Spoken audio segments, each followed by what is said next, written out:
live. Yeah, yeah, we going live. Hey, hey, we going live. Yeah, yeah, we going live. Yeah, yeah, we going. Yeah, yeah, we going. Yeah, yeah, yeah, we going live. From the 50-yard line, we going live. From the 50-yard line, we going live. From the 50-yard line. Hey. All right, so Daryl Morey. When Daryl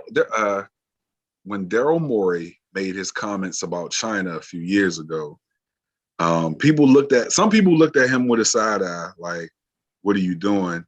But other people looked at him as like, "Oh, hey, okay, like he's standing for something. He doesn't agree with what's going on over in China. He spoke out about it, so they looked at him as like that was a kind of a brave move." Mm-hmm. Especially for someone in his position who shouldn't want to rock the boat, especially when the NBA has interest in China. Right.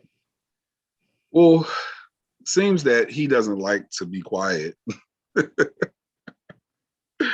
really comprehends the impact of his position. I think that's he doesn't understand the impact of his position. He doesn't. And it's one of those things where it's like, part of you wants to applaud him for having the fortitude to say what he feels, but you also have to think about the fact that because of his platform, the things that he says can be either taken out of context, magnified, or, if they're wrong, they're just wrong, you know. So what were these statements that he made about Steph Curry? I don't even, you know what? And I was supposed to pull it up and I didn't. I just know that he said something to the effect of, you can welcome, like it was a picture of Steph and something about you be welcome to play. To the point, I don't know exactly what he said, but I know it was pretty much that you'd be welcome to come play with your brother. Okay. So it was one of those things where he, because he was fined $75,000 for and the team, his statement. The team, him and the team got fined $75,000 for his statement. Oh wow! Well, honestly, for the team, that ain't that much. Either way, it's just stupid. You don't even have to say it. Because he said it was something to that effect, that like, you can come play with your brother. Well, all right. So now that I see exactly what it was, right?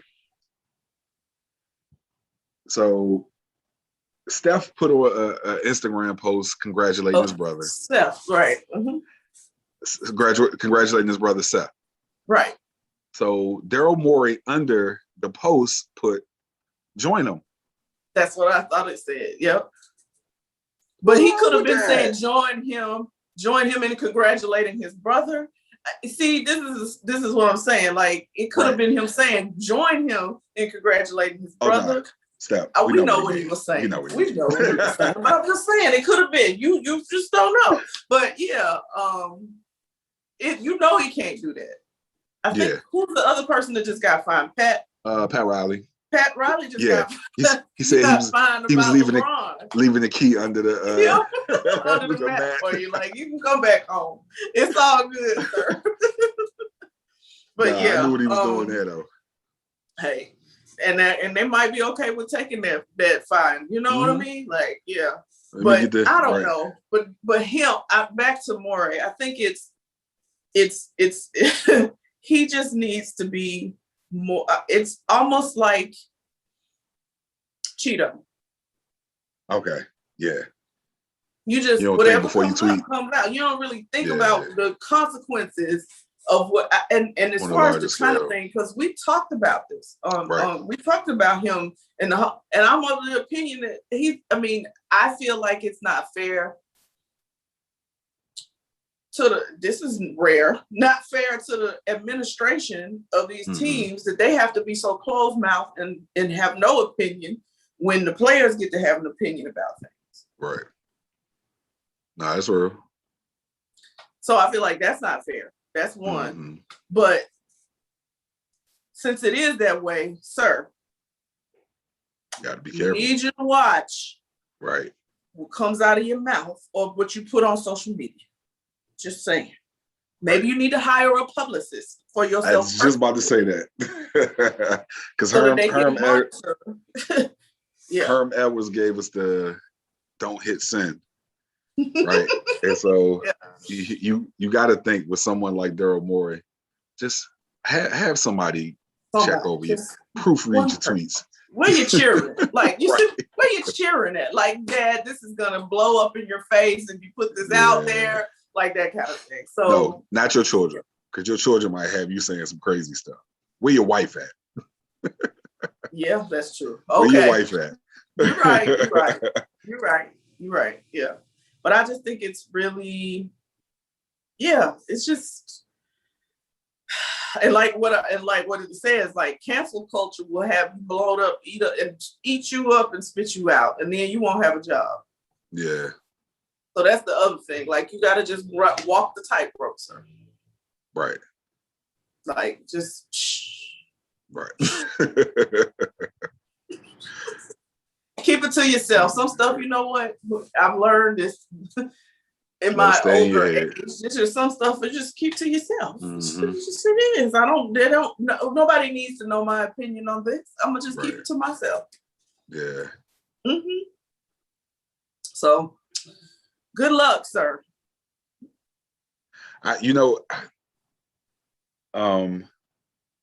So he got fined, and it wasn't a lot. It's $75,000, honestly. $75,000 is like comparatively to what his salary is. Yeah. I wonder if they felt like this wasn't such a huge deal, so let me fine him because that is kind of, but it is join them the isn't really. But isn't this the same thing that like they were about to burn Magic Johnson at the stake about? Yeah. Oh, okay. A few years ago, but he actually made comments though. Like this was a social media post with 2 words. Like Magic had a whole again. It's the intent behind it for me. It's not the medium nor the amount of words. It's the intent behind it. If your intent was the same as his intent, then why are we up in arms about him and Pat? So I think it was tongue in cheek. One, you know what I'm saying? Because it ain't like Steph Curry's about to be a free agent coming. He'll be a free agent next summer. Yeah. Next summer. So okay, all right. So I can see again because this was about the same scenario we were talking about with Magic when he said what he said. Yeah. True. So no pass here. Sorry. Yeah. Take your fine, sir. Take your fine and go. Take your fine. Yep. Go sit down somewhere. Yep. Okay. All right, let's jump on to Jacob DeGrom, man. It's a good thing that we waited a week for this story because we were supposed to talk about it last week. Yeah. And last week his ERA was a little higher than what it is now. Amazing. So he is pitching out of his mind right now. He's posting the lowest ERA since 1964 at 0.62. Unheard of. For those of you who don't know what the ERA is, stands for earned run average. And so that's basically for a pitcher over either a career or a season or a span of games. It's basically the amount of runs that you as the pitcher gives up during the amount of innings that you pitch. Mm-hmm. Right. So if you pitch a whole, which rarely happens these days, you pitch a whole 9-inning game, sans a few errors, sans an error, you know what I'm saying? Mm-hmm. Whatever the score is that the other team has, adds to your earned run average. So basically, they're getting a little more than a half run right every time he goes out to pitch, which is phenomenal. Phenomenal. You know, I mean, I wish I had looked it up.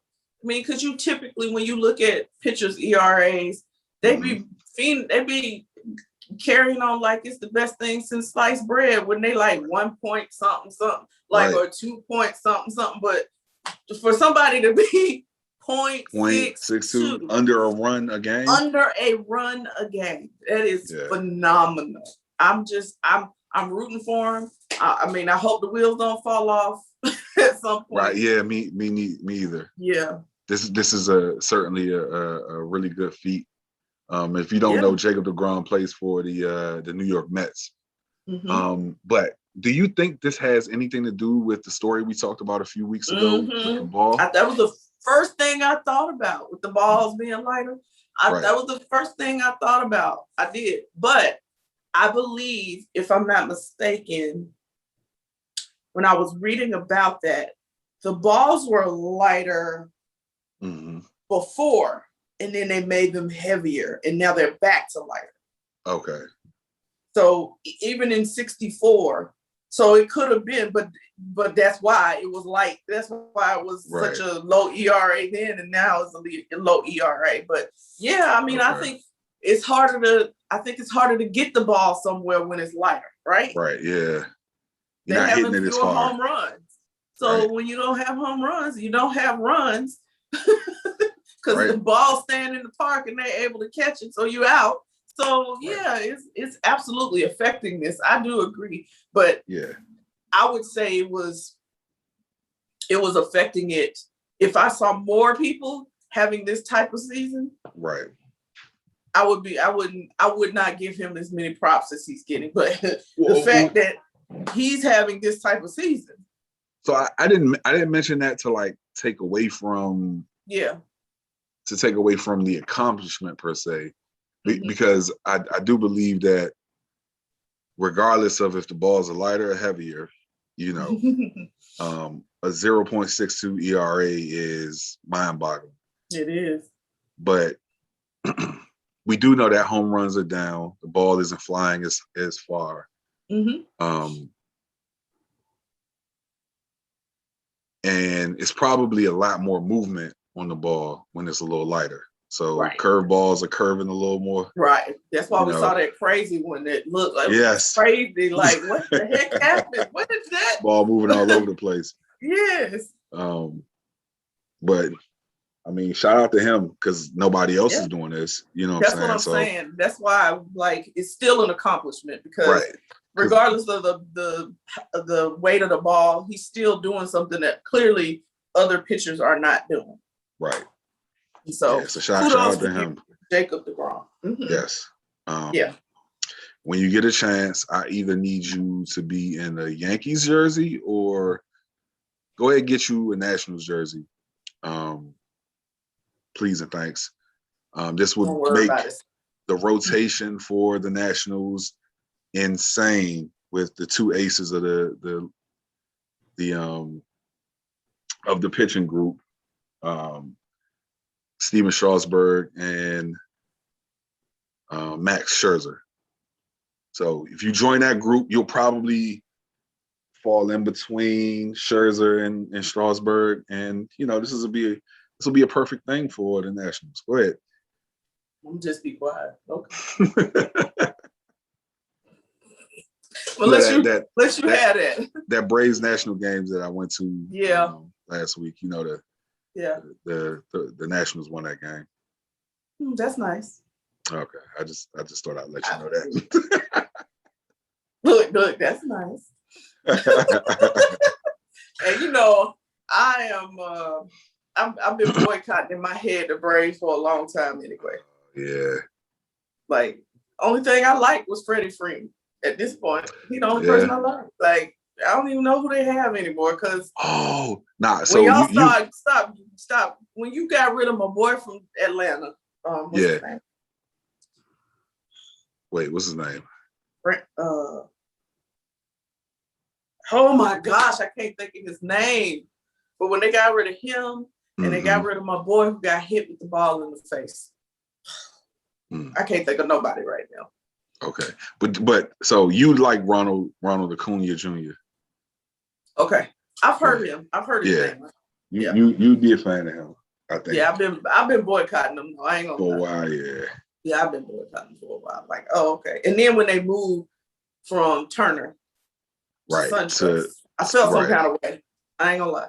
No. You should. I mean, moving from the heart of the city, downtown Atlanta, to Cobb County, but they moved in a way where they could still have an Atlanta address, even though it's clearly in Cobb County. Very much so in Cobb County. Yeah, that was a bit peculiar, but okay. You know, and it's funny. It wasn't peculiar at all. It was very calculated.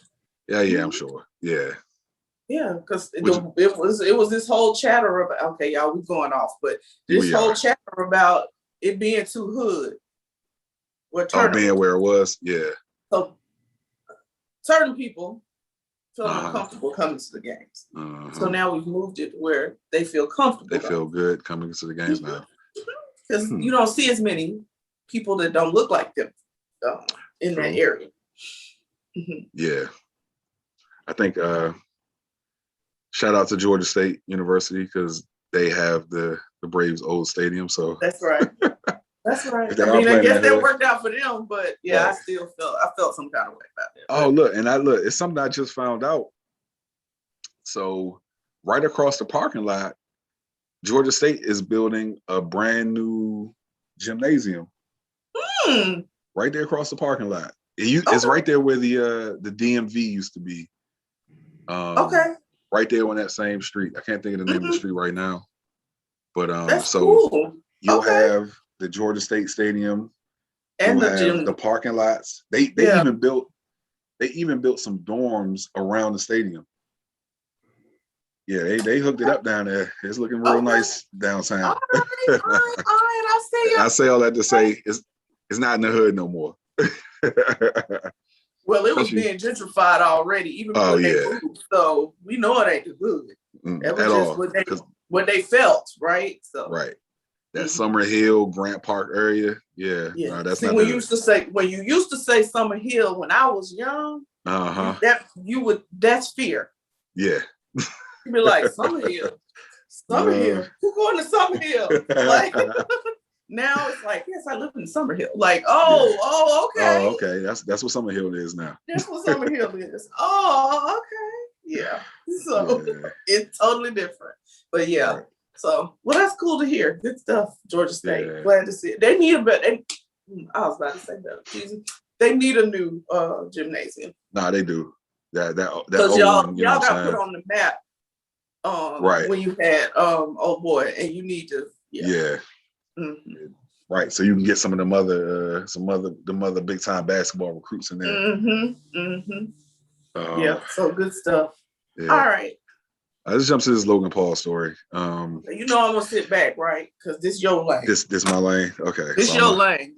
I'm gonna go on my little diatribe about why I think this is ruining the sport of boxing. Every time Floyd Mayweather has a money grab, it is at the detriment of boxing. Wow. And while it's good for him personally, it's horrible for the sport. It's easy to see that UFC has overtaken boxing as the number one combat sport. Easy to see that. And allowing Floyd Mayweather to just continue to pillage money grabs is just disappointing as a fan of boxing. There are a lot of young, good young stars in boxing who the casual fan will have no interest in seeing them. When you can see your favorite YouTube star go against one of the best boxers of all time, what incentive as a casual fan do you have to watch a pure boxing match? But as a casual fan, do you care? Well, there was no outlet to see boxing, and if you get to see your favorite boxer go against your favorite entertainer on YouTube, and I'm not really a fan of boxing, I get my fix from that. Yeah, right. That's entertainment. That's entertainment for me, right? So it is, but booty gonna be in the air before it's over with, basically. In the past, you didn't have that. Yeah. You didn't have these, you know, Nate Robinson Nate fighting. Robinson. You didn't have these. Chad. Yeah. And so your casual fan would go to see whatever the best big name boxing match. Whoever it was that they were fighting. Whoever it was. Yeah. Right. And so now those casual fans aren't going to run to see, you know, what is the kid's name from Baltimore? He's actually under Floyd Mayweather's camp. I can't think of his name right now, but he's one of the young stars of boxing. Devin Haney, I haven't seen him fight in a while. Mm-hmm. But those guys who are like young and hungry and, you know, they are being devalued by this, by someone like Logan Paul being able to get in the ring and, you know, be woefully mismatched, even with a size advantage, and kind of carried through a fight. You know, Floyd Mayweather isn't even really a knockout puncher. Mm-hmm. And there were a few times where he could have knocked Logan Paul out and decided not to for entertainment. So you, at this point, you're not respecting. It's almost like Floyd Mayweather isn't respecting the sport of boxing anymore. I felt like that for a long time. I felt like that for at least 10 years that Mayweather really only cares about enriching himself, which, I mean, I guess that's the point of capitalism. And it's been at the expense of the sport. Yeah. You know, I feel like fights that he should have taken at the time that he should have taken them, he didn't take. And because he didn't want to get knocked out. Right. Oh, sorry. And so, no, that's right. That's right. I mean, at least that's how I feel. Yeah. You know. No, that's why. I've never been that much of a fan anyway. Yeah. So, yeah. And I get it. You know, when you're at that level, you have the right to say, okay, I don't want to take this fight. Right. I'll take this fight later when I can drum up the interest to get however many million I can get more. Right. But it just hasn't been good for the sport. And it's enriched him personally. I think a lot of other boxers who are coming through who are like legit stars aren't going to get the same type of opportunity and money because of just the disrespect to the sport. Yeah. I don't know why, like listening to you say this, it just makes me think about Mike Tyson and Evander Holyfield. Yes. Like everybody was there for Mike Tyson. Right. Right. But to see, but this was the emergence of Evander Holyfield. Mm-hmm. It took being in that ring with the superstar. So what you're saying is, you know, it pretty much the sport has taken away the opportunity for new superstars because they're not getting those chances to be in those big name fights and have those, even that casual fan who is just there because they know that name. Right. Not because they really understand or know the everything about the game or the sport. They just know that name. Like people were there because it was Mike Tyson. Right. Now, and the thing is, if Mayweather was attempting to fight, if he was attempting to fight some of these younger stars in boxing, they might whoop it. Well, so they may, but even if they didn't, right, just the sheer, like, Floyd Mayweather, and this fight wouldn't happen. I think they wouldn't be in the same weight class. I think Tank Davis is a little smaller than Floyd is, but Floyd Mayweather versus Tank Davis, if they were to fight, you raise his profile, right? You know, while giving another young star, like the casual fan may look at you and look at this fight, but see him and say, "Oh, I like him." So the next time he fights, I'm going to watch him. Exactly. Like, that's it. This fight against Logan Paul does nothing for boxing. Yeah. Yeah. No, I get it. I mean, like I said, the Nate Robinson, Chad Johnson, all of this has kind of just been, it's just a attention thing, really. Right. I mean, not on their part. I'm saying, like, for the sport, it's just they were just looking for entertainment versus the actual, work that goes into becoming a boxer at the level that these people who are not being seen now have worked so hard to get to. And because you're not an ex-NFL player or an ex-NBA player or a social media influencer, you don't get the shot that these people are getting. And so that is unfortunate. It is unfortunate. And the thing is, it can still be a market for that, right? Like, Floyd Mayweather being a boxer, him being involved in it is what kills the sport, right? Because you could have still had Chad Johnson fight, and you could have still had like some of those undercard fights that were actually sanctioned, I believe. And you could have had Logan Paul fight somebody else. Right. And so those things don't kill the sport because they aren't actual boxers. They aren't professional boxers. There was not like it was being scored or anything. So Right. But when you put Logan Paul in a ring with Floyd Mayweather, who is arguably the best boxer of all time, you put him in a ring with a YouTuber and he's able to last. And what does it say about the sport?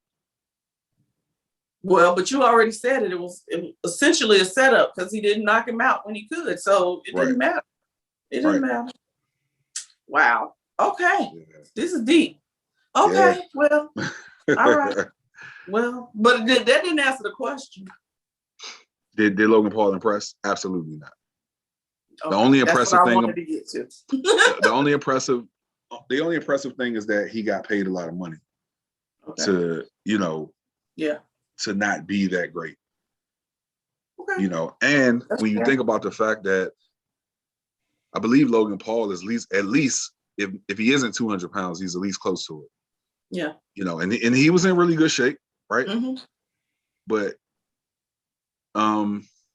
with the highlights that I saw, his boxing skills were nowhere on the level of a Floyd Mayweather, and probably not the worst boxer, who's active now. Right. So no, not impressive at all. Okay. There we go. That's what I wanted to hear. All right. So we got the Naval Academy, and it looks like they've done it again.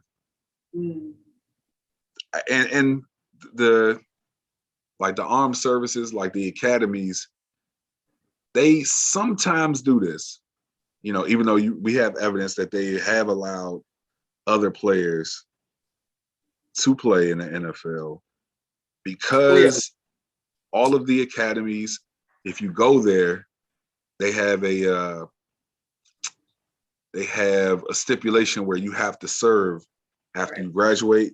They won't allow some of these players to go to either whatever professional sport after leaving the academy. And so undrafted free agent rookie cornerback Cameron Kinley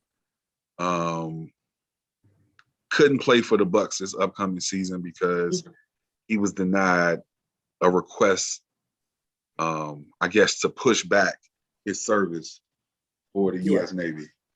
Right. How do you feel about that? I think if it were just always the same, no matter who it was and what the circumstances. So if we didn't have instances where it had been allowed, right? I would just be like, well, you knew what you were getting into, right? Right. Even at that, I cringe a little even at that about you knew what you were getting into, right? Because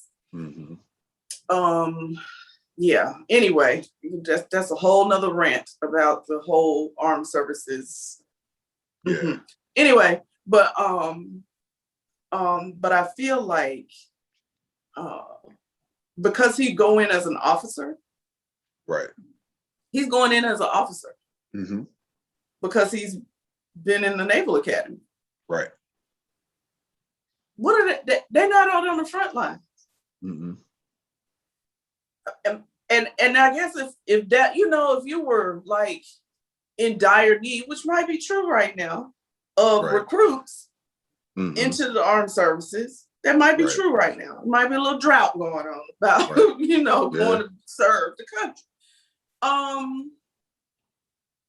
And he was somebody that was gonna have to go to the front line. I guess I might see why you would deny, but I guess for me, the bigger problem is you deny him and don't even tell him why.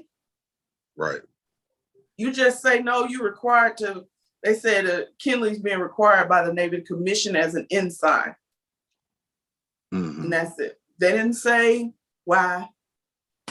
I'm gonna tell you,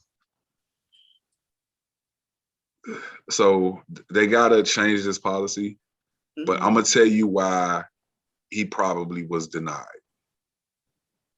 If he had been a player drafted, if he had been drafted, and he had been a higher draft pick, I think this wouldn't even be a thing. Because I know that the U.S. Navy knows that he is a billboard, right? If you get someone from the Naval Academy drafted, you're going to waive this commitment so that he can play in the NFL, and it'd be kind of an assurance as opposed to an undrafted free agent. Right. You know, so it's unfortunate because, you know,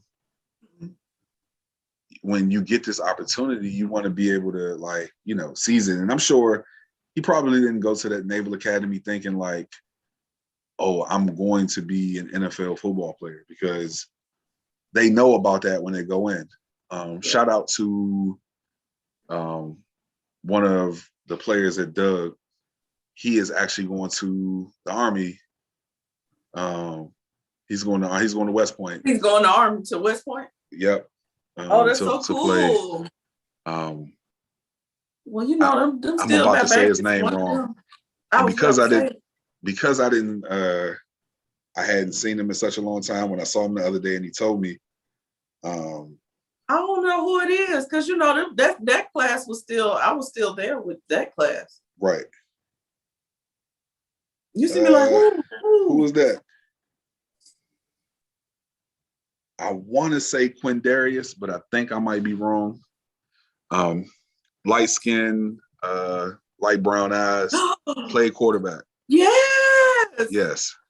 Because I had to almost choke him out about going to class. Yes. Oh, yeah, I'm sure that was him. Yes. OMG. That's awesome. Yeah. He needs that. He needs that structure, I'm sure. That's good for him. And after seeing him too, like, I could see, because he had a leg injury, he had put a little weight on. So when I saw him the other day, he was getting ready to graduate. He had dropped that weight. He looked like he was in really good shape, and he looked excited about going up there to West Point. Good. That's awesome. That's awesome. Yeah. Shout out. I was excited for him.